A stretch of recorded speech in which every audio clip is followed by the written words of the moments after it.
That's fantastic. Well, maybe I'll take the table. Okay, well, first of all, I'd like to say it's a great privilege for us to be in a position to welcome John Sinclair back to Housmans.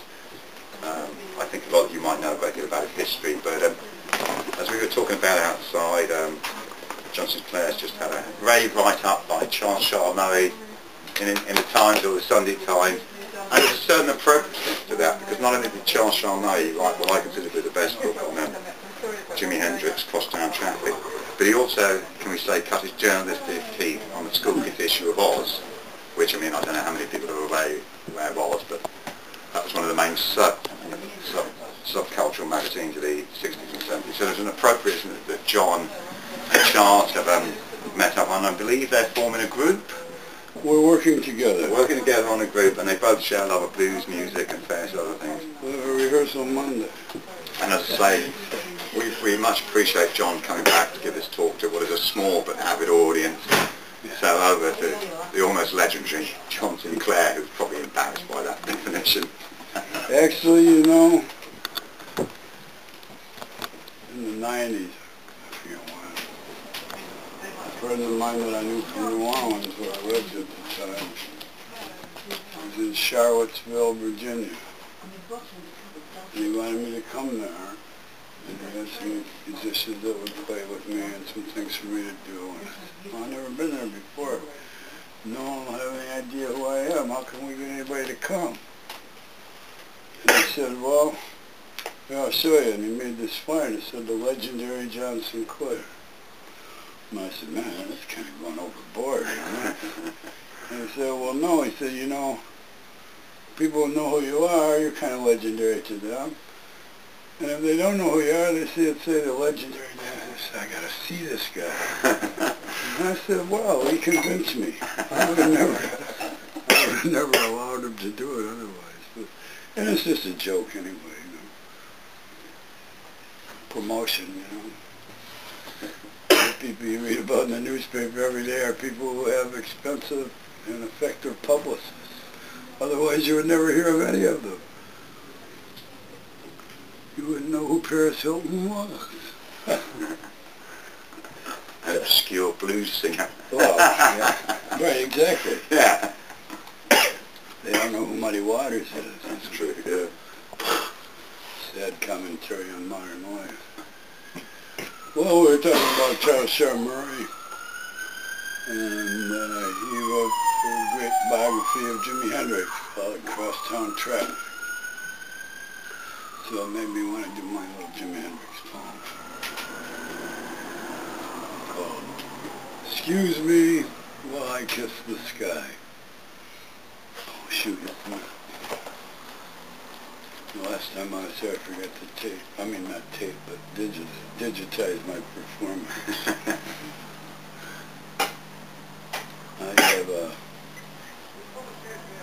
I have a podcast on Radio Free Amsterdam.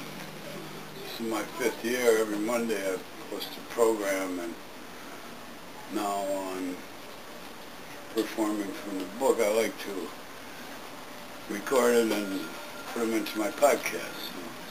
So, last time when I was here in the fall, I forgot to take my thing and put it in. Excuse me.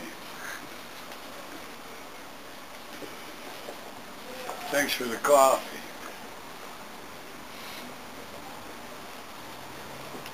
Up from the skies over Seattle, like a bowling jet out of Mississippi, guitar blazing fire out of Elmore James and Muddy Waters, Chuck Berry and Little Richard. This kind of annotates our conversation, doesn't it? Taking stage after stage, back and forth across the country, laying it down for the queen of rock and roll. That would be Little Richard. Then it's Jimmy James and his jammers at the Cafe Wah in New York City, Greenwich Village style-y. Guitar paratrooper dropping from the skies over America with the bomb in its front pocket and Miles Davis on the phone, Gil Evans listening and taking notes. Every guitar player in England and America tuned in to his frequencies for whatever they're worth, for everything they're worth. Jimi Hendrix, baby, blowing up the music into something as vast as the inside of his head, fitting the music around his pounding heart and the explosions going off inside his nerve endings. The colors on the wall, on his back and inside his cranium, the colors of all colors, colors of rhythm, colors of blues, colors of guitar string and Marshall amplifiers stacked up high over his head, colors of explosions and bombs bursting in air.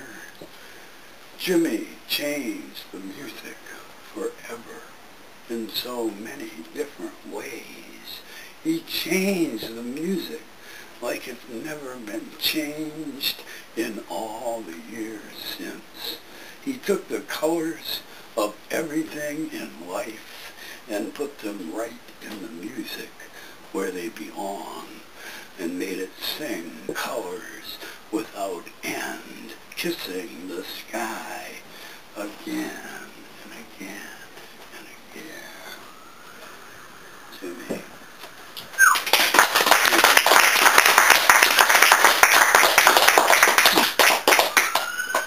Wow.